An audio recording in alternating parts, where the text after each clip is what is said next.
Good evening, everyone. Hello. Hello. Hello. Hello. So welcome to Inside the Rookery Season 4, Episode 3. I'm Lindsay Law, Ennie award-winning writer and editor on such things as Wifrit 4, and I am your host for this evening. I'm joined by Andy Law, cartographer, writer, editor, producer, and general TTRPG jack of all trades. And of course, illustrator and concept artist extraordinaire Mark Gibbons. Yay! And we're really pleased to be joined by cartographer and illustrator Matt Ryan, Ennie-nominated writer, graphic designer, cartographer. Matt, you're the in-house cartographer for Chaosium, and you draft maps, handouts, and do graphic design for RuneQuest, Call of Cthulhu, and Pendragon. Hi, and welcome to the stream. We're really excited to have you here tonight to talk about one of our favorite subjects, maps. Well, thank you very much. Thank you very much for the invitation and the hospitality, and I'll do my best here to keep things moving and entertaining for an hour. I'll do my best. Not single-handed. We will, help you out. Yeah. I am somewhat notorious for not being quiet. So. No. Yeah. As always, you seem excitable. Oh God! Oh, you have no idea, Matt. As always, we've had loads of questions pre-submitted by patrons and on our Discord community, but also as kindly demoed there by my wingman Andy Leask, who's hiding and bringing up comments. Pop your comments and extra questions in the chat, and we will bring them up on screen, just like that.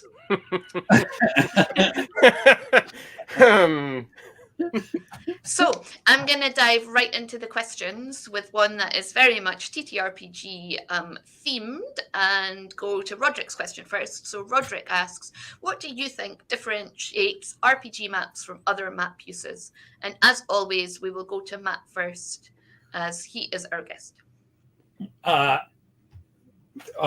Geez, thanks.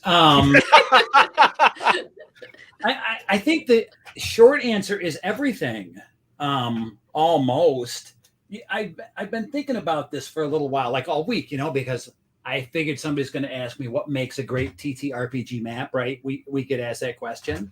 Yeah. And the thing that makes a TTRPG map different from every other map is that it's a tool like other tools, but it's a tool for two different audiences at the same time. It's a tool for the player, and it's a tool for the GM or the keeper, right? In different ways. And that's, I think, one of the biggest challenges of the thing. It's like, I always ask myself, what's a TTRPG map supposed to do? Like, what's its function? Is it to look pretty?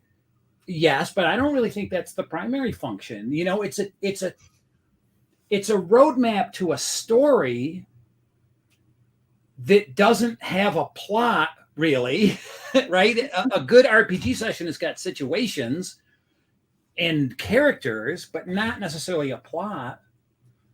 Is that like a real life map then? Because in a way, that's a roadmap to a story that doesn't have a plot. A real life map? Yeah. Like I know what you're getting at, right? You're saying like a novel map is a roadmap to a story that does have a plot. So when you're doing a map at the start of a novel, you're doing something, you're like helping the readers picture what that world is like and bring the author's intent to life. But what you're saying is in TTRPG, it's a roadmap to a story that you don't know as the creator of that map, because everyone's story will be different. Yeah. You put your finger on it. It's interactive. It's this weird interactive thing that a map in a novel isn't, right? And a map in the front of a book it puts places in our mind so that we know where different bits of action happen. And a real live map is all about location and getting, how do I get from here to there? Yeah, RPG map is a roadmap to possibilities, isn't it? Yeah. A roadmap to adventure. I do like that as a subtitle. The roadmap to adventure. Yeah, I like that. So I'm going to agree with all of that. Add a few extra points as I can't help myself but doing. For me, RPG maps have got several extra key functions on simply providing you with information concerning a location.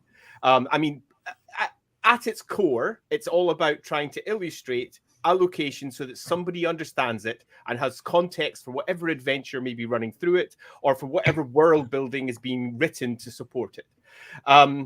It's also inspiring in that it's providing extra niches and details that may not be in the text, particularly if it's a world map, for example, that a GM can come along and say, well, look at the name of that, the Hot Springs of Mighty Death. I definitely want to be going along to that bad boy.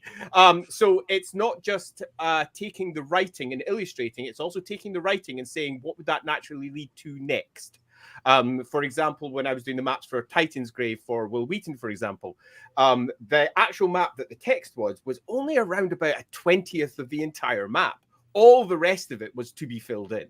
Wow. And that was a pretty big job for that, but that was purely from the perspective of what was being portrayed, inspirational stuff that would not only inspire the readers and the GMs, but also the writers later if they should ever go to those extra locations. So you're not just inspiring the people who are playing it, you're also inspiring the people that are potentially in creating it. Maps can often be an important part, the conceptual artist part of the overall process of creating world building. I'll add a couple of extra details as well. I don't want to witter on for too long. My next one would be that maps also provide some super important context for the game world itself.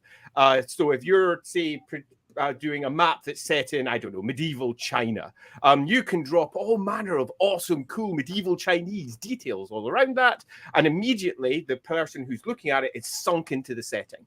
This is something that illustrations do in a very different way to maps, because maps are something that's often an actual artifact in the world. And as an artifact, it grounds you in the setting in a way that's very different to illustration. Illustration gives you individual scenes, characters, events that may be occurring inside that world, but it's not something that you as a player would actually hold or actually be interactive with, because they are interactive pieces of fiction in a way that Matt very clearly pointed out. They are very interactive. I could go on about this for ages, but I'll stop there to let other people go to say. Wise move. So Andy asks, how do you balance aesthetics and utility for maps used at RPG tables? Do you go ahead, Lindsay. Do you expect your maps to be printed out, Matt? Absolutely. Yeah. Yes. Everything that I do is going to get printed in a book, right? I mean, everything is going to be, this is one of those things that Andy, you and I are both in this book. But yeah, it's going to be printed out. And I always lean towards the utility just because I've run a lot of games and I'm a gamer. I have a gamer's heart more than I have an artist's heart, I think. I don't know if that's even. Yeah. You know, but I've been in games, or I've prepped games where I've had a map and it just doesn't make any sense. It doesn't, it doesn't line up with the text, or I can't figure it out. And when I run a game, I don't ever really want to break that link between the players. I don't want to have to open up a book for more than really a few seconds to relocate myself, in the conversation. So I think the utility of it is super important. And I don't, since I haven't mapped anything that I've written. Well, that's not true, but most of the things have another writer behind it, So I always I'm trying to figure out, how do I make the writer's point the clearest to the GM, who is then going to try to convey this information to their players. I mean, it's such a weird pipeline of play. Do you know what I mean? Like, it goes through so many different stages. It's kind of cool. Yeah, I'll give an example of this one directly. If I were to take a Warhammer city and map it accurately, it would be unreadable because you couldn't see any of the streets. You just couldn't, because most of the buildings encroach upon each other and touch at the top.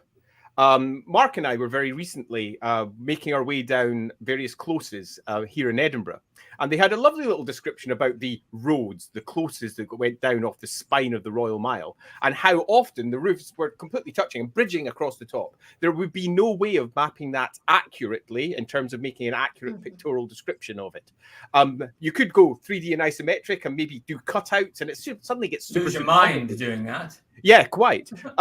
So if you're doing a plan of that and trying to plan a particular city, your roads need to be wider. So there's immediate difference between the aesthetics and doing something that's accurate over the utility. And for me, utility generally always wins because you want to have something that everybody can use. You want something that will engage them and they can actually get to grips with. If it's just a big blob of awesome stuff, but a blob, they'll look at it and they'll never look at it again because they've had their look, they've got an idea of what the place is, but they can't use it again. They're not going to go, right, I'm going across this street and going down here because it's just all super confusing and difficult.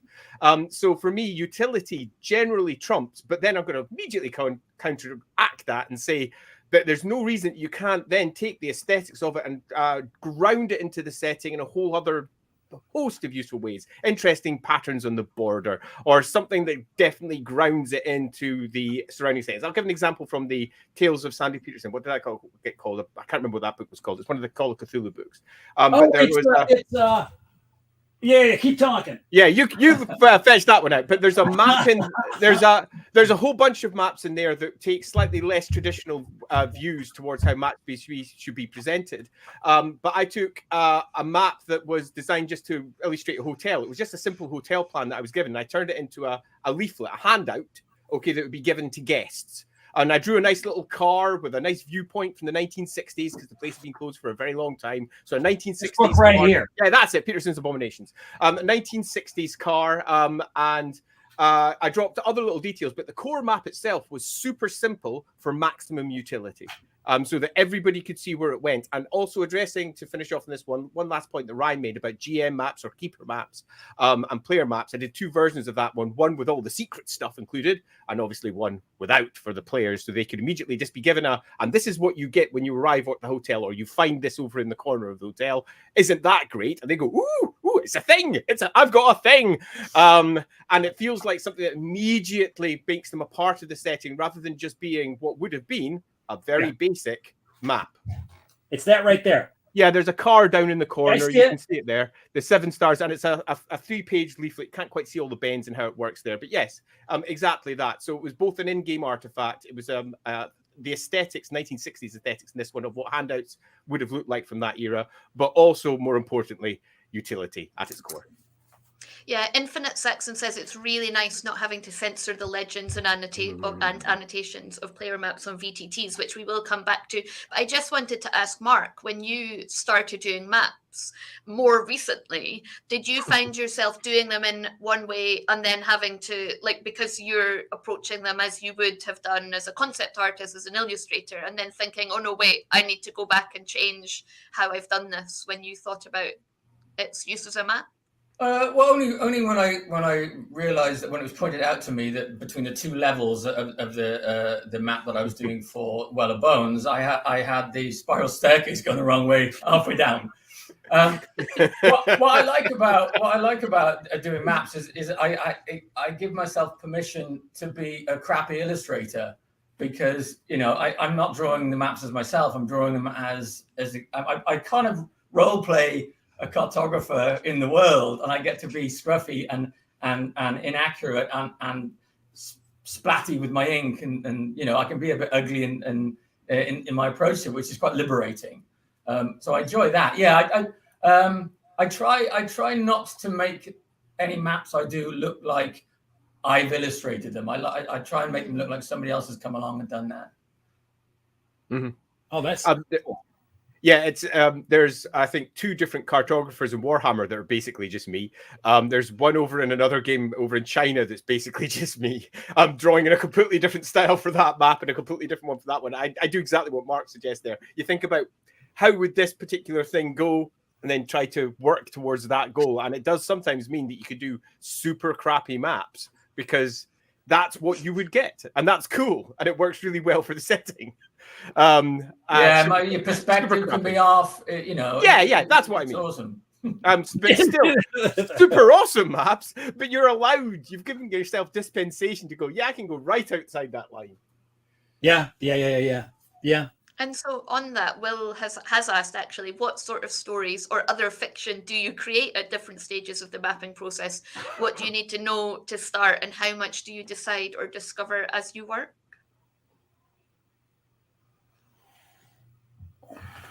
Well, this is quite the question. So I'm often given kind of a scope of work, which will say, like just scenario map for this. Sometimes I get an author thumbnail that comes with that, and then I'll get the text, and I get all of the text, which we were talking about deadlines earlier for a second, and I don't have time to read this stuff. So, I don't know how to answer this question. And because of the deadline thing, I'm often kind of in a hurry. I'm mentally in a hurry to try to somehow get my fangs into the piece, before I can really start to understand it or work on it. Do you ever find you get like partway through? So I've observed this with Andy, and he often calls on me like I'm the silent partner, to say like there's something not right with this map. There's something missing. So you're sort of halfway through, and you feel like there's something that you need to do with this map, but you're not quite sure what it is, and find yourself going in a different direction. Oh, often. My wife is great, and she's got a great sense of color too, a much better sense of color than me. So absolutely with color, I ask her at some point what she thinks. But there are times when I've got an idea for something, and I'll spend probably too long working on it before I ask somebody's opinion. But I will ask, like my trusted friends, I'll just show them to them and say, tell me what that is. And if they can't look at that almost immediately and tell me what it is, then I know I haven't, I haven't done it right. That there's something going on. Again, it's because I lean towards that utility. I want the keeper to be able to look at this, or I want the keeper to be able to look at this and know exactly what it is immediately and how it meshes with the story. And at the same time, I would love to have the players look at it and be interested in exploring it, whatever it is, right? Or want to poke around in the nooks and crannies. It's interesting about color, because that's often one of the things I say to, like, I try not to think about it when he says, come and look at this map. I just look at it and say whatever comes into my head. And it's usually like that, but it's the color balance is weird, or like, I don't understand why there's a big space there. And he's usually like, yeah, that's exactly it. Shit. Oh, okay. Yeah. Thanks. Or like, what even is that little thing? What's that supposed to be? That's my favorite comment. When somebody points at something and says, what's that supposed to be? And I thought, yeah. Haven't quite pulled that off. I meant to be inspiring, not mystifying. Damn it. When I did, sorry, Mark, can you go? No, you go. When I was doing maps for internal use at Blizzard for World of Warcraft, and I would get a top-down diagrammatic layout from designers. It was just geometric shapes, just identifying key points and key locations, and they'd say, "Can you turn this into something that we can then start building?" So I'd make an isometric map based on that, and a lot of that was telling myself little stories. Oh, there's a mountain range here. Okay, I want to put a couple of cluster of caves in there for people to explore, or I want to do a pass through the mountains here because they indicated a road went through it. So let's come up with some interesting geometry. And these would be little pencil indications. It wasn't like, oh, this is what should be there. It was just really kind of to sort of bounce some suggestions back to the level builders when they started to block it all out about what they might like to put in there. So the sort of the narrative felt like it was evolving as it was going from sort of first a diagram through my isometric maps to final 3D models. So there's always like a loop that was going on there. I loosely do the same. Whenever I map something, I tend to imagine myself moving through it. So that immediately sometimes contextualizes and changes what I would draw there. Because often I'll receive exactly as was described there by Matt. I would receive a nice little brief sometimes a little thumbnail, and all the text. And you read through that, and often there's just little bits missing because there wasn't space to write about it, or it just doesn't make sense as a location unless it has an engine on this boat that they forgot about, or there's sails on this boat, which means that that's going right down all through all the levels because that's how masts work, which means that this room below needs to have a big gigantic circle in the middle of it. And that means things will be built on that. How's that worked? So I tend to imagine it not just as the simple charts that are there. I imagine being in there, the stories that would then occur from the people that are in there, and then add those fun little details because it stops me from going insane if I had, say, 15 maps in a row to do, because those little stories keep me going. They keep everything exciting and interesting. And another one, particularly given the book that Matt was just saying there, I do enjoy coming up with very different styles of maps according to the situation at hand, because that also keeps me sane. And that book there, for example, one map is a governmental diagram. Another map is an isometric of a... There's one that looks like a real estate brochure, isn't there? Yeah, that's that one. There's one that looks like a real estate brochure. Exactly. Yeah, that's great. And each one of those, none of those were asked for in the briefs. All it was asked for is, this is a map of that house, please, K, thanks, bye. And it was telling stories that allowed it to become a real in-world artifact and trying to figure out how on earth can I get this map into the player's hands, rather than just saying, here's a map for you to wander around because I'm a GM and you're... someone's drawn a map of this house. Yeah. So is this yours, Andy? Yeah, that was one of mine as well. Yeah, that was one of mine too. Big oil rig. Where's the light? Because the light hit it. You can't quite see it. So it looks like mud there. It's got a nice little seagull flying in front of it, because who wouldn't like to put a seagull on their maps? And I often do that with my maps, just add crazy random details purely because it helps ground the players in it, but it also keeps me from going spare as I move on to map number 72 out of 194 for this particular project. Oh my goodness. But it's also, it's got to make sense, right? I mean, while I'm doing this, like, I live in an old house, and I know that there's plumbing running everywhere. And like, as I'm working on something, it just has to make sense to me, or really, I don't know what to do. I'm like, it's like, how can I extend the bathroom outside the external wall or something? It's like, it has to somehow make sense as I'm doing it. And a lot of the times, right? And I'll get a map that there's really only 2 or 3 important parts. Like in a house, there's only 2 or 3 important rooms to the scenario. But if I can't just map those 2 or 3 rooms, right? Because that's a total giveaway to the players if I would do that. I've got to put the same love into every corner of this thing so that people can look at it and enjoy the whole pie, even though there's only 2 little pieces that are meaningful. Right. Yeah.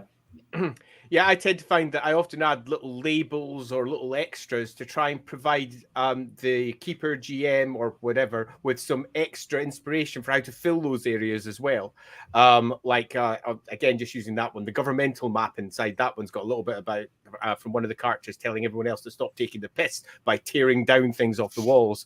And all those little details to try and ground it in the setting and also give the GM keeper an idea of what am I going to put in this tiny corner that's over there, because the only bit that's important is at the top and the bottom, and all the rest is filler. And it's to try and inspire the keeper to go, well, all these things, this is life going on. That means there's going to be these sort of characters here. There's going to be these sort of interesting things. And suddenly what might be a 2-session adventure that has been purchased for whichever game turns into an 8-session adventure as they turn it into a nice big one, because suddenly the inspiration is hit and they've turned it into something new. And that'll be a nice mixture of the text inspiring and hopefully the maps as well.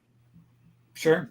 I do like things to make sense, so that resonates with me. Just the idea, like when I was working at one of the big hotels in Edinburgh, one of the station hotels that was built at the turn of the century, you would never map the corridors as wide as they actually are. You would be like, that is ridiculous, because they were made for 2 women in full crinolines to pass each other in the corridors and on the stairs, and so they just had to be made that wide because of the specific time in which that hotel was built. And then I was saying to Andy this week, this is a random tangent, by the way, whether like the rise of women wearing trousers is like directly proportionate to the rise of indoor bathrooms, because like you have to sit down and like take your trousers down, and that's like really cold if you have to do that outside. So there you go. Random thought for the week.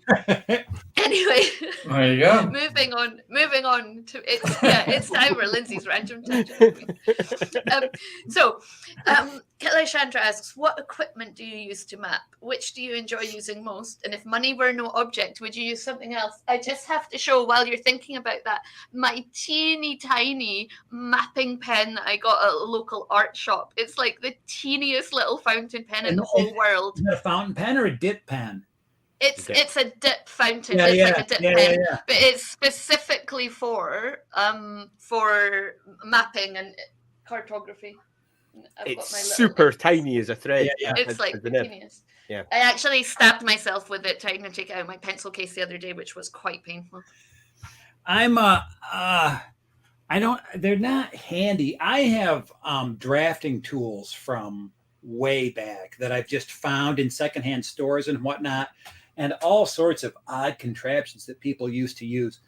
I use digital tools. I use traditional tools, but everything at some point has to end up digitally. So I've spent a lot of time learning digital tools. I am amazed by the tools that people used to make maps, in the 18th and the 19th century. And I'm astounded by the craftsmanship of a lot of those. Those old, here in the Northeast, we've got old maps of cities, bird's eye views of cities that have illustrations of all the primary buildings around the border. Mm-hmm. And that is just masterful. That stuff is just masterful. And they did it with pen and ink and rulers. I mean, I was a bit obsessed with Swallows and Amazons when I was a kid, that series of books. And in that, the kids in that, like they've got a naval officer dad and they go on like camping adventures in the summer, which was quite like my childhood. But they actually like mapped everywhere they went, but they mapped it like properly with proper drafting pens, and the little maps that they made are like in all the books, and I just loved them. I just think it was so cute that they would go around and map everywhere. So to answer the question, though, I use look. Here's a triangle that my dad used. I have so many of these things. This is just dorky, but I will put my plastic triangle on my drawing tablet to draw a straight line instead of. It's just quicker. Instead of doing like the make a point, hold shift, and make another point in Photoshop, I would just rather. Anyways. Yeah. I use it. A lot of it depends on the project. If I get a scope of work and I can kind of see it in my head, then I'll move straight into the digital world and I'll start drawing it digitally. And it's not a Wacom drawing monitor because those are really expensive. I've got a Huion. I don't know if I'm pronouncing that right. That I draw on. If I can't see it in my head, then I get out my pens and my pencils and my sketchbooks, and I start to putter around and just sort of let my arm inform me of what is going to happen. And if I've spent a lot of time drawing things digitally and I get sick of it, I will then pull out a pen, because there's nothing like pen and ink. I love pen and ink, and it's harder for me. Oh, here, the writers amongst you will understand this. When I was writing, every once in a while, I would write a sentence that was beyond my ability to write. Like it came from some other magic than me. And every once in a while, I get that with the pen. When I'm working on something with a pen or a pencil, something neat will happen that's beyond my ability. I don't know where that came from. I don't know what forces were channeled or what magic moment I slipped into. And it's harder for me to find those spots in the digital world because it's so precise. Right. And I work a lot more in Illustrator than I do in Photoshop. And Illustrator it's a really rigid tool, I find. It's like I can take a pen in Photoshop and I can draw a line that's pretty close to a line, and it can have character and different weights, and it can respond to my touch. That's pretty good. It's really amazing how good that is. In Illustrator, it's much harder to do that. It's much harder to use like the blob brush, and I find it harder, and then do something that's got something extra. Yeah, I loosely agree. I'm a Photoshop man because of that. I found Illustrator an exceedingly restrictive set of software by comparison. But I know everybody's got their own preferences. But that means I'm more of a Photoshop guy. I used to, back in the day, use nothing more than traditional tools. That was what I learned when I was at school with my technical drawing and doing isometrics and front elevations and side elevations and all those fun, exciting things. And I took that on for my next stage. But the second I got my first tablet, I never looked back. I pretty much just went digital from that point onwards. Nowadays, it's sitting on the old Cintiq down there. Just very quickly moving my camera and making someone feel seasick from Wacom. And yes, it's horrendously expensive, but I kind of dig it. And I'm also slightly stunned that I've never actually used any rulers on my Cintiq. Why? Yeah. Why have I never done that? Why have I never done that? I have never done that. I've always freehanded it, and I feel really stupid. It works now. great. Yeah, totally. I'm feeling really stupid. You don't understand how many triangles I have around this. I use them. Also, very quickly, everywhere. There you go. Every day is a school day. I agree. One last little comment on that. When I did a very, very, very small version of one of the American style city maps, and I did that for Down Darker Trails, I think, again, for Call of Cthulhu. Interesting intersection today. And it was a tiny one in comparison to the big ones. And I had almost no time to do it, so I just did that in a day.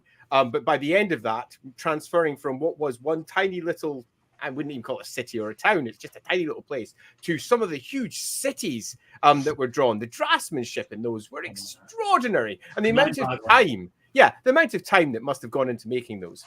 It gave me, no, not that one. It's a full page map. It's called San Andreas, perhaps, or San something or other. San Rafael. One of the scenarios. Yeah, totally. Anyway, that's an aside. It gave me nothing more than a deep well of respect, because isometric maps for me are always tougher than plans, because, well, they involve a bit more draftsmanship. You have to actually you have to plan it out, and particularly if you're going for something that doesn't have, say, for example, a classic isometric. Well, yeah, it's much more like that one, although that's hard to see there. That was tiny by comparison. You know, you're getting there and getting slowly moving into the buildings there. That one is another example of trying to ground your map. At the top of it, it's got a bunch of adverts for all the locations. So using adverts rather than just a simple key to locate each of the areas. So instead of it saying 6 is this shop, it would say, haha, go to this place and buy yourself one of these things. Woo! To try and make it stand out. Yeah. Jeremiah says, "Go map, break out the tri." I know what I'm getting Andy Law for Christmas. So triangles and the French curves. Oh yeah, French. I've got it. I've got just as many French curves. Mine are all, and then the bendy one, the flexible curve. The flexible curve. I haven't used that for years. I've got one in here and I can't find it, and I was looking for it the other day. I would inevitably end up. They'd break. The core would break, and suddenly you'd have a bit that wouldn't bend. You had a straight end. We've got like flexible curves and triangles and loads of things. It's just Andy doesn't use them. They're just like things I've acquired for one of my latest random obsessions with lino cutting or like calligraphy or whatever it is I happen to be doing this week. So. Well, I just wondered if it would work. I was trying to draw a straight line in Photoshop or something, and I thought, well, can I just put a triangle on this thing? Will that work? And guess what? Yes. It did. It works just fine. So I thought, screw it. I'm just doing that. Yeah. Here's a question in the chat from Mark McGranahan. I'd be keen to hear thoughts on working at different scales: world, region, settlement, building, dungeon, etc. in mapping. Which sorts of scales do you find most interesting /fun /challenging to work at, and why?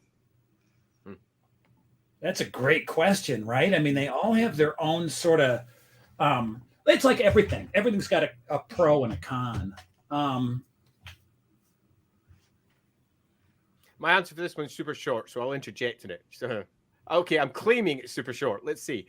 So I love them all for different reasons, so it's very difficult to ping out a favorite. But there is definitely one that I find much, much harder than all the rest, and that is internals for caverns and dungeons, dwarven holds, those sort of places, because they often have level upon level upon level, and they present a challenge as to how they should be presented, whether they go from a side elevation and you get to see each of the levels, or whether you go for a plan where you then go down multiple levels. But what if there's half levels and caves sitting off, and that makes it more difficult, or you go oddly isometric, and then often when you do that, suddenly everything sort of levels off on natural areas, because it's the only way to draw it with any form of legibility to be seen, to actually parse the information. It always becomes much harder, particularly if it's described as being up and down and up and down and caverns on different levels. And then you're left as a cartographer going, arse,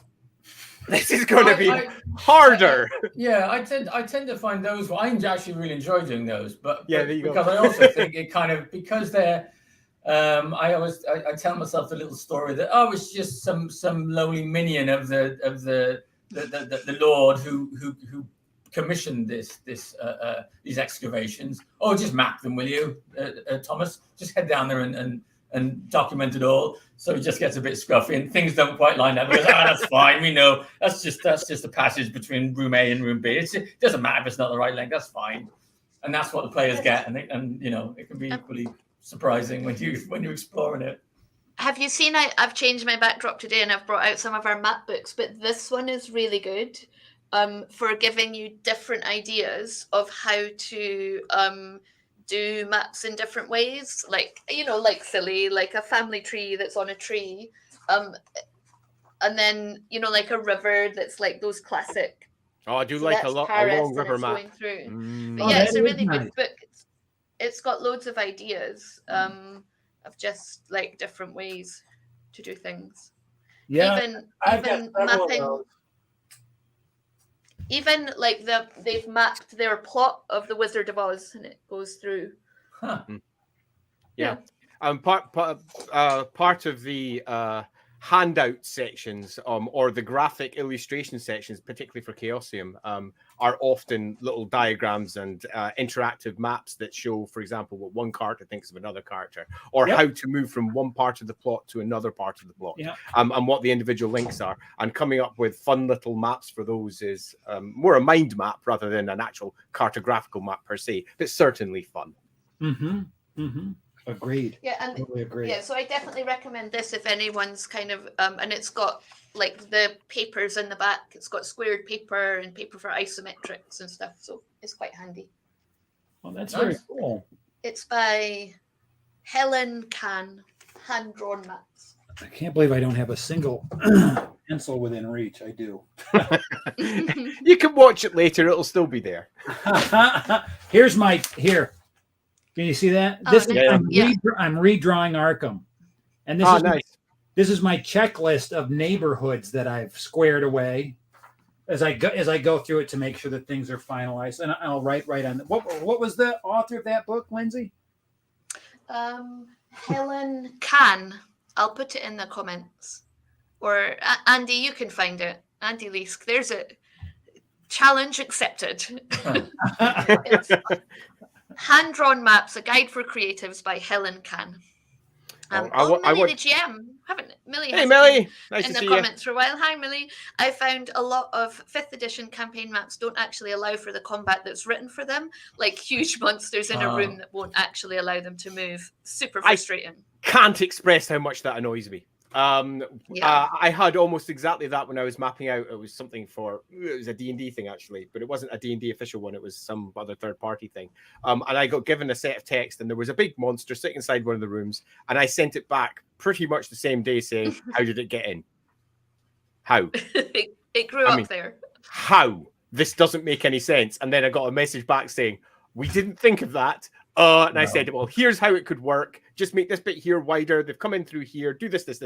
I'll sort it out. And they went, thanks. And I went and did that.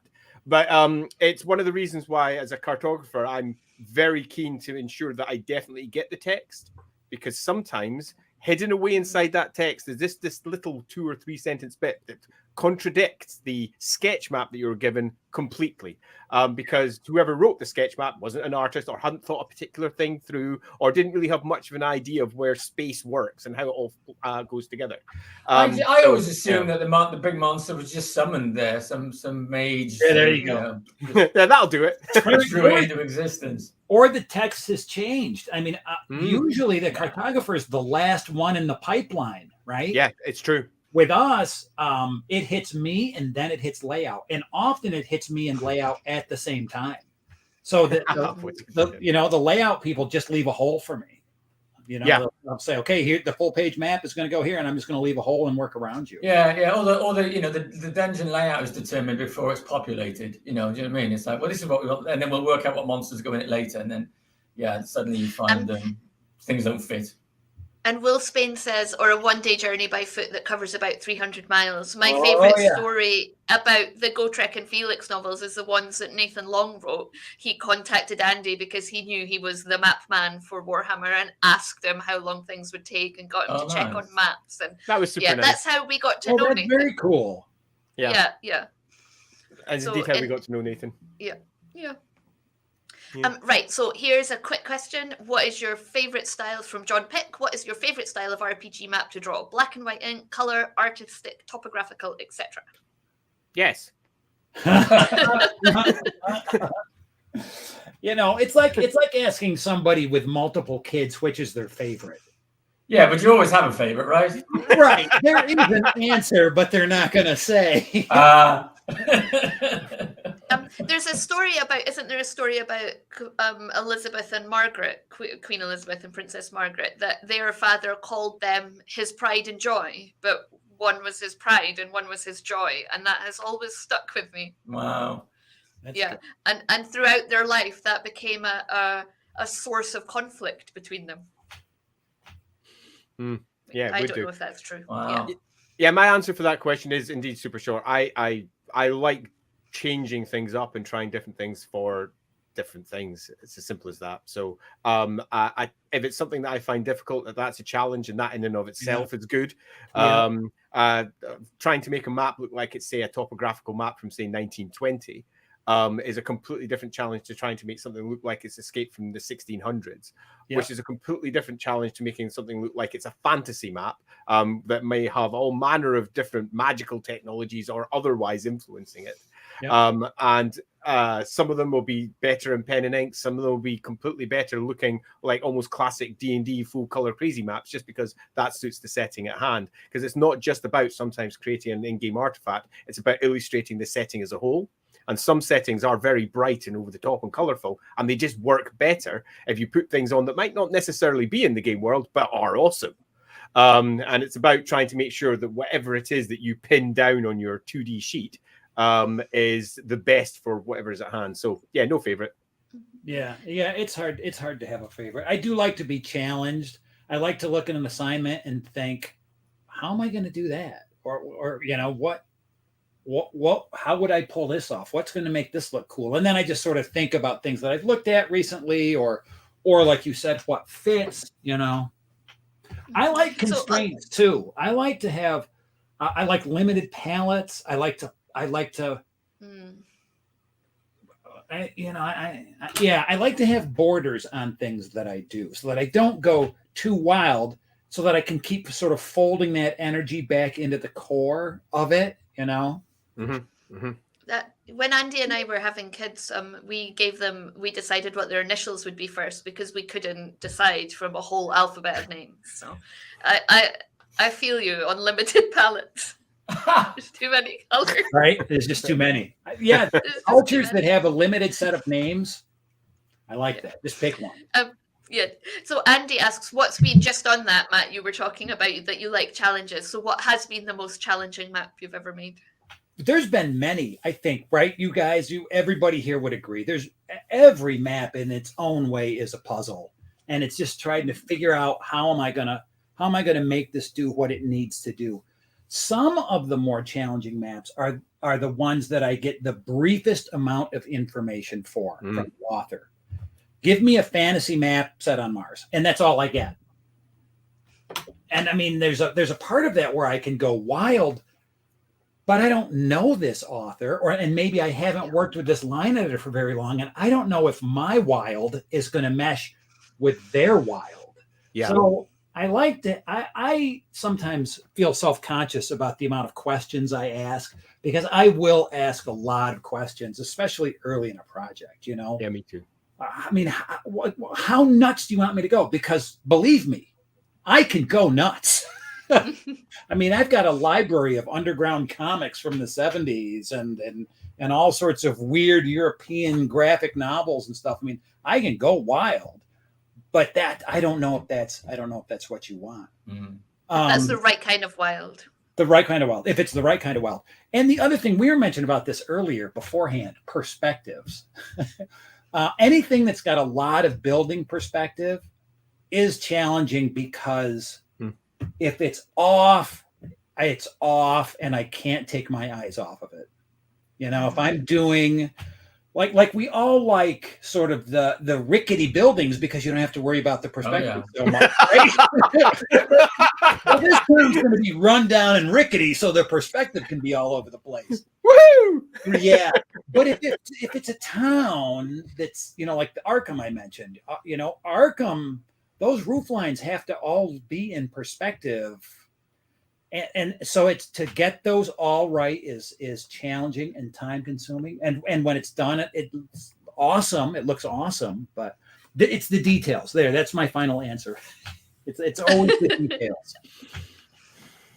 I reckon that must make you feel a bit better, Andy Law, hearing that another cartographer asks a million questions, because I've seen you go back with your list of questions for your... I always feel self-conscious about it as well, because you don't want to be a burden.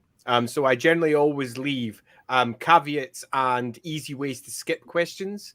But when you're detailing something in world for somebody else, and you are effectively confirming detail, you kind of need to make sure that you're confirming the right detail, so you don't need to go back and redraft the whole thing later when they eventually receive it. So getting as much information as possible from the outset to ensure that you nail it later on is, for me, a pretty important part of the process.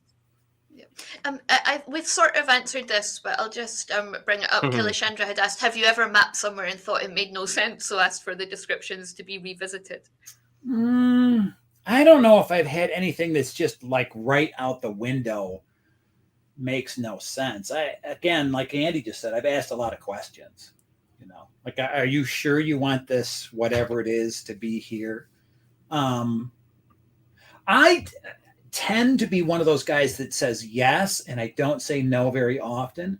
So if somebody wants something, I try to figure out a way to make it work that sticks to their, you know, needs and makes sense to me as the guy doing it. So I'm going to take the opposite view. I have often said, yeah, this makes no sense at all. I tend to also be someone who's a yes man. I try to, you know, fit in. After all, if you're being approached to do a particular job, it's your job to make it all work. But if it doesn't work, I'm more than happy calling it out. But I will generally always provide several solutions, and also and whatever the heck else you want to add on top of that, so that they can just go, yeah, go for solution 2 here, solution 3 here, solution 4 there, to make it super fast for them to resolve. And solution 1 might just be leave it as is, and they don't touch it. We want it that way for reason X, Y, or Z. Which I'm like, fine, great. I will now try to figure out how that works, and then get really frustrated in mind because I can't help myself. It's just part of the process. But yeah, I will often go back if things don't make sense, and it is much more common than I expected before I did this job a lot. Because whenever I created my own handhold maps or whatever for my own games, it always made sense because they did. They were my ones. God damn straight they were going to make sense. Right. And then getting ones that came back where the map wasn't just the secondary part. It was so far away from what they were considering. They were only concerned with the narrative. The actual visual space that they were working through made no sense. I had one adventure, which I shan't call out, but the adventure, the whole process of it, couldn't work at all if it was a real place. It just didn't work. You couldn't go. You've got to tell me what you're talking about in the chat. Yeah, possibly. The space just didn't work.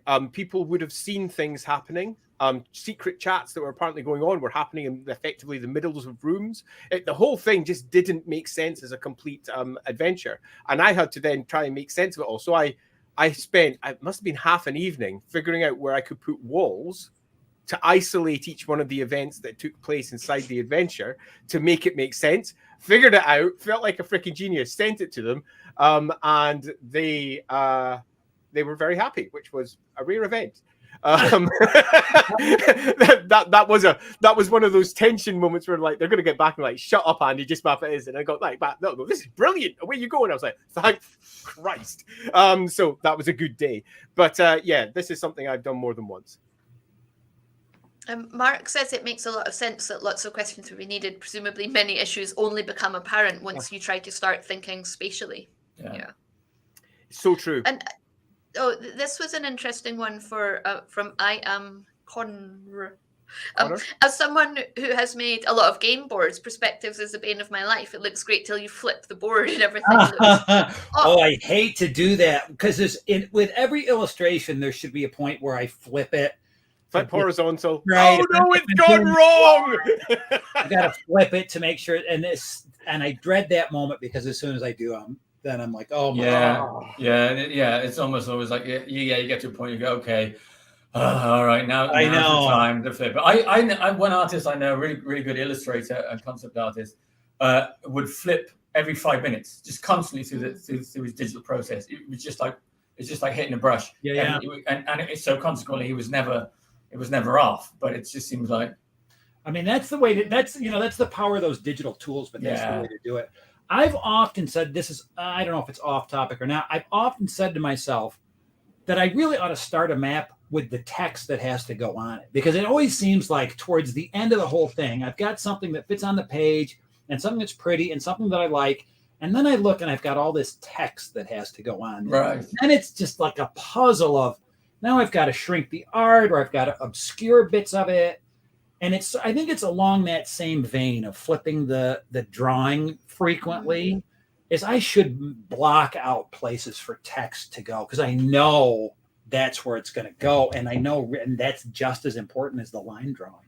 Yeah, one of the questions I often ask at the beginning is, are you happy with me adding stuff for areas that are naturally blank? For example, if somebody sends me what is effectively a circular map, and that has to be on a half page, you've got a lot of potentially blank space. Do I put a key in there? Can I put a note in there? And I'll ask, do you mind if I quickly write stuff? Different people have got very different views on whether that's a cool thing to do or not. Some people are like, away you go, we'll just sort it if it doesn't quite fit. Others are like, no, I'm not employing you to think, I'm employing you to map. And you're like, fair enough. I'll give Mike Mason as an example over at Chaosium. When I asked that, he was like, away you fucking go, you're doing the job, you sort it out. So I put lots of lovely little diagrammatic messages and added little extra things to try and ground it all into the setting, and Mike basically got himself value add for his setting. That's good. Where I've had other maps, again, I won't say any individual in this particular case, where I've had a very odd shape fitting in a very odd area, and I've had some very weird open spaces that you kind of drop a bit of text in and a bit of something in, you kind of cringe away from and go, I would rather just maybe put an image or something, but you don't want that. Ink splats. That's why I use ink splats. Ink splats, yeah. Ink splat into a corner. Watercolor smears. Blood everywhere over that corner. Woo! Yeah. Yeah. That's pretty much. I have to agree. I work with Mike a lot, and one of the things early on is that he trusted me. He had no reason to, but he trusted me, and would just leave decisions like that up to me. Mm-hmm. Yeah, no, I really like working with Mike quite a bit. He's a cool guy. So what's the map you have made that you are proudest of? It's funny. That is another great question, right? Because they're all sort of like my little babies once I get them and spend time with them. It's so hard for me to do, for my own game I can, but it's so hard for me to do just a quick knockoff thing, because I don't want, I don't want anybody to feel like they're cheated out of my time, right? I want them to get the whole cartography treatment. I don't want to do something quick. And once I spend all that time in it, I just kind of fall in love with the piece.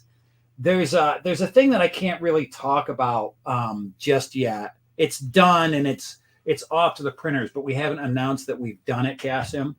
But I got to redo all the I got to do all the maps, and some of those were just really fun because I had an idea and I didn't know if I didn't know how to draw that, but I figured out how to do it while I was doing it. And then when I was done and I looked at it and I thought, holy shit, that's not bad. I mean, that kind of worked. So it's hard to say which one I'm proudest of. Oh, and I have to say, with me, there's a lot of that I've worked on for so long that I'm just kind of tired of looking at them. Is it awful that I say that? No. And like I just want this thing out the door. It's like, okay, I have to finish this. But when I look at what it takes to finish it, there's just all this level of detail that really needs to be there. Like, okay, this has to be finished, but I've got to do this, and then I've got to do this, and then I've got to do this, and I've got to do this. And by the time I do that, seriously, often I think it looks like shit, and I just want to kind of move it off my drawing board and go to the next one. Oh, and almost every piece, yeah. With me, almost every piece of art I do, I'm sick to death of it. I want it out the door by the time I get to finish it. And then I'll look at it. It gets printed. I don't see it for 3 or 4 months. It gets printed, and then I get a contributor copy, and I look at it, and I think, oh, maybe I do know what I'm doing. Yeah. Yep. Been there, done that. Okay, so my proudest map, I suppose I'm supposed to say the map that's behind me that's up on the wall because that's the first one that won me an award for cartography, and that always it holds a special place in your heart. That's Freeport that's sitting up there from Green Runine. I suppose that's what I'm supposed to say, but as I think I've said on another occasion, probably my favorite map that I ever did was one I did when I was about 15 of the Young Kingdoms for Michael Moorcock's books. I did it to illustrate my own games because I was so unhappy and dissatisfied with the one that was in the RPG already. I think that speaks to something of what I was like when I was 15. And I stained that one up with tea and I burnt the edges and I made it look super cool. And the reason I'm proudest of it is not because I did that then and it sort of sent me off in a direction much later in my life, but because when I went back to it when I was about 25, and I found it sitting in one of the rooms in my parents' house, and I looked at it, it was actually good. And that stunned me. I was like, holy crap, that thing that in my memory was all right turned out to be really quite good. Huh. It was quite tiny. It was slightly less than A4 because I burned off all the edge of the A4. Yeah. But it was awesome. So that's probably my proudest one because of the knock-on effects it had, I suppose. I suppose I was gonna say a professional one, but when you said that, Andy, it actually made me pause and think. Actually, no, the map that I'm most proudest of was the one I did in my teens, which fueled a 3-year RuneQuest campaign with me and my teenage buddies, and it was just the fact that it was enough information in there that excited the players enough that they wanted to play the same thing for 3. When you're 17 or 18, really, if you can get a bunch of teenagers round a table every week doing the same adventure for more than about 3 or 4 months, you're onto something. So the fact that it lasted 3 years, I suppose, is the thing I'm most proud of. Yeah, nice. Those are great answers, you guys. We've got maybe time. We've got like 2 minutes left. We've got time for one last question that's come into the comments from GB Steve. As a game writer, I like to start from a map and work out what fits, even a random one. Do you do this in your games or get asked to do this by clients? I've never had anybody ask for a map to build a story off. Yeah. I mean, theoretically that could happen. It just hasn't happened to me. I'm always like the last kid on the block. Yeah, you tend to find cartography is almost always that, but not always. I found, particularly with the rise of quite a few companies over on the West Coast of America, where they've got a far more Hollywood view of how things should be done, which starts with concepting and then moving into like writing. Mark here. Indeed. And I've been hired by more than once by companies over there who've gone, this is our game world, sorta. Go make it for us, and then we'll go and write it. So I've come in after rather than or during the affair rather than right at the very end of the whole process. So I have had that, and it's a super exciting time, I suppose, because you're involved with something that's evolving and becoming something new. And often, though, I've found that what I've created is not necessarily married with what came later, because that is the very nature of concepting stuff. An example of that was a map I mentioned earlier, the Titans grade maps that are made for Will Wheaton. Those maps look absolutely nothing aesthetically like where they ended up landing. But they were still super delighted because it pretty much grounded them in what they wanted to do. And it was an interesting process. Yeah, because what you provided there is a concept map more than a finished illustration of the world. And again, everybody's useful, I think, as part of the process. Yeah, because as a generator of ideas. Yeah. What I found interesting from that, a quick question. Can I interrupt? Since you guys have done it and I haven't done it, is it more or less pressure doing concept work than doing finished work? I found it less. Yeah, I mean, yeah, because the expectations is that you'll throw shit at the wall and eventually they'll like something, you know. Yeah. As long as you still got shit to throw. If you run out of shit, if you find yourself shitless, then you're in trouble. Yeah, I think that's the quote of the stream. If you find yourself shitless, you're in trouble. People said I'm often full of shit. Good night. on that note, it's actually 8 o'clock. We have used up our hour, so thank you, Matt, for joining us tonight. We didn't get through all our questions, but we got through an awful lot of them. It was really great to have you on the show. Thank you to all our viewers. Please do remember to subscribe, like, and do all those things that people do to make other people watch our videos. Next week, we'll be talking to the author Graham McNeil. That's right, isn't it? Yeah, absolutely is. Yep, absolutely. Until then, thank you to all our patrons who make this possible. Thank you to all our viewers. Thank you, a massive thank you to Matt. And all that remains for me to say for this evening is goodbye and cuckoo. See you next week. Bye. Bye. Thank you. Bye.